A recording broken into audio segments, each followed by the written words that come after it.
Assalamu alaikum. Today's topic is for 12th class.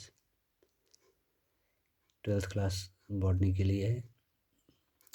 हम पढ़ रही थी जैसे कि लास्ट क्लास में हमने पढ़ा था इनकम्प्लीट डोमिनेंस, जो कि एक्सेप्शन था, पहला एक्सेप्शन था फर्स्ट लॉ ऑफ इनहेरिटेंस का, वो हमने कल पढ़ा। और आज हम थोड़ा सा जानने की कोशिश करेंगे कोडोमिनेंस के बारे में। कोडोमिनेंस है क्या, मैं आपको समझाने की कोशिश करूंगा कोडोमिनेंस किसको कहते हैं। सपोज हम मान के चलते हैं कि ये जो क्रोमोसोम है ये ह्यूमन्स का क्रोमोसोम है, और यहाँ पे इस क्रोमोसोम के इस लोकस पे दोनों, यहाँ पे भी और यहाँ पे भी, हम मान के चलते हैं कि यहाँ ब्लड ग्रुप का जीन है, ब्लड का जीन है। और ये भी मानते के चलते हैं कि इस क्रोमोसोम के इस लोकस पे IA है, और इस वाले क्रोमोसोम के इस लोकस पे भी IA है।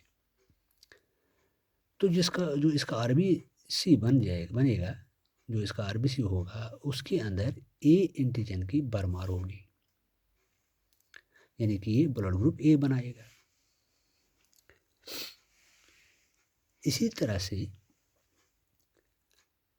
अगर हमारे पास दो क्रोमोसोम हैं और उनके एक ही लोकस पे IB और IB है, तो उसके RBC में B एंटीजन की भरमार होगी, B एंटीजन की भरमार होगी। तो इस मान के चलते हैं कि ये, मान के नहीं बल्कि ये ब्लड ग्रुप B बना सकता है। लेकिन ऐसे इंसान के पास जिसके एक क्रोमोसोम पे एक ही लोकस पे IA होगा और दूसरे क्रोमोसोम में उसी लोकस पे IB होगा। अब यहाँ पे क्या है, यहाँ पे दोनों जीन जो हैं तगड़े हैं।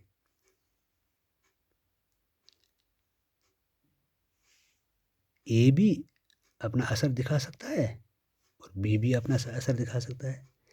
इस तरह से इसके RBC में दोनों इंटीजन, यानी कि एक B और B भी दोनों इंटीजन की भरमार होगी,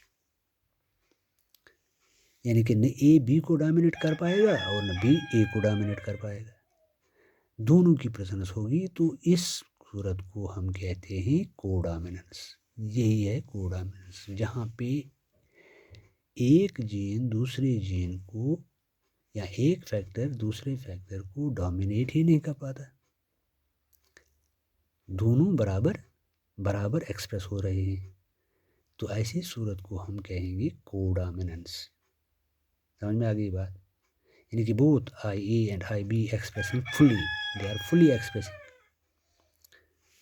वाइल इनकम्प्लीट डोमिनेंस हमने वहाँ पे हमने क्या देखा था, वहाँ पे हमने देखा था इनकम्प्लीट डोमिनेंस में A जो है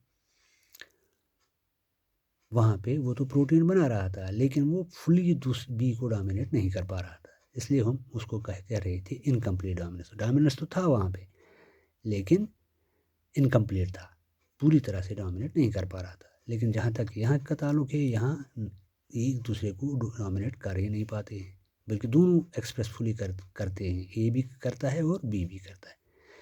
इस तरह से हम इसको कोडोमिनेंस कहते हैं, यानी कि ब्लड ग्रुप जो है human blood group, it is an example of codominance.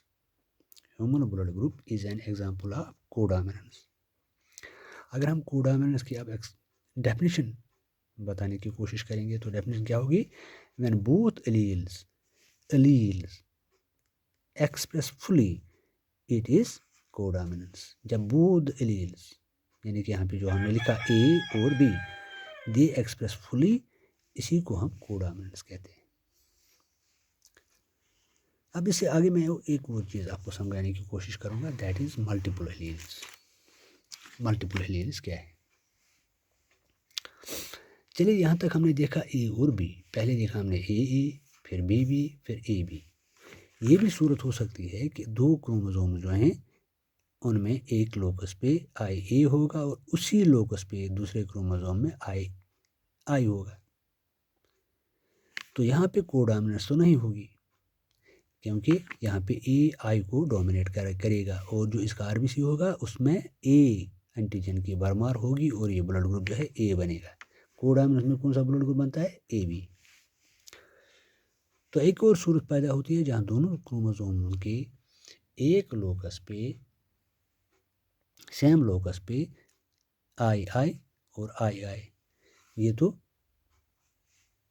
कोई एंटीजन नहीं बना पाएगा, कोई एंटीजन नहीं बना पाएगा आरबीसी में, तो इसको हम कहेंगे blood group O, blood group O. वो इस तरह से हमें समझ में आता है कि यहाँ पे क्या है, एलील कितने हैं? मल्टीपल हैं। आई ए है, आई बी है, आई है, 3 एलील हैं। लेकिन हर एक आदमी के पास 2 ही आते हैं, हर एक बंदे के पास 2 ही होंगे, उसके ब्लड में 2 ही होंगे, 3 नहीं होंगे। है तो ये 3, लेकिन हर एक बंदे के पास कितने होंगे? 2 ही एलील होंगे। जैसे कि अगर हम पॉपुलेशन की बात करेंगे, अगर हम इंसान और इंसान की बात, अलग अलग इंसानों की बात करेंगे, तो उनके अंदर हर एक के अंदर 2-2 एलील्स होंगी। जैसे मेरे पास 2 एलील होंगे ब्लड की, मेरे माँ के पास भी 2 एलील होंगे, मेरे बाप के पास भी 2 एलील होंगे, मेरे बच्चों के पास भी 2 एलील होंगे।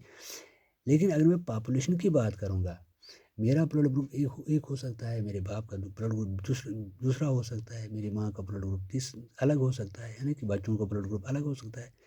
इस तरह से अगर हम पॉपुलेशन की बात करेंगे, तो पॉपुलेशन में क्या होता है, पॉपुलेशन में ऐसे भी क्रोमोसोम्स होते हैं जिनमें ब्लड ग्रुप एक लोकस पे आई ए हो सकता है, आई हो सकता है, दूसरे के अंदर, दूसरे बंदे के अंदर आई बी हो सकता है और आई बी हो सकता है, दोनों में एक ही हो सकता है।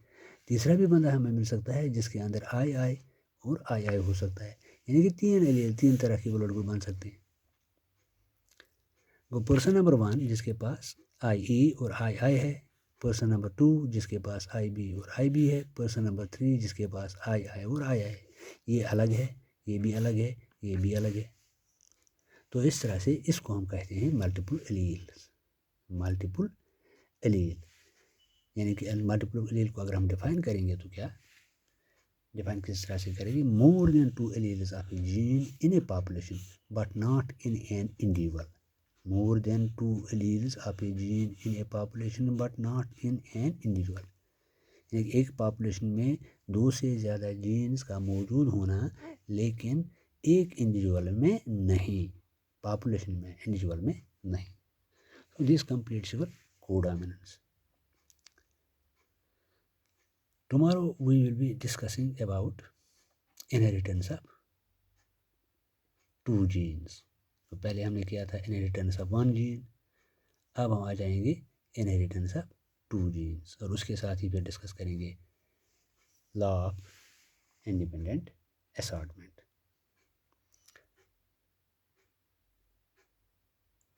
ये आप नोट भी कर सकते हैं।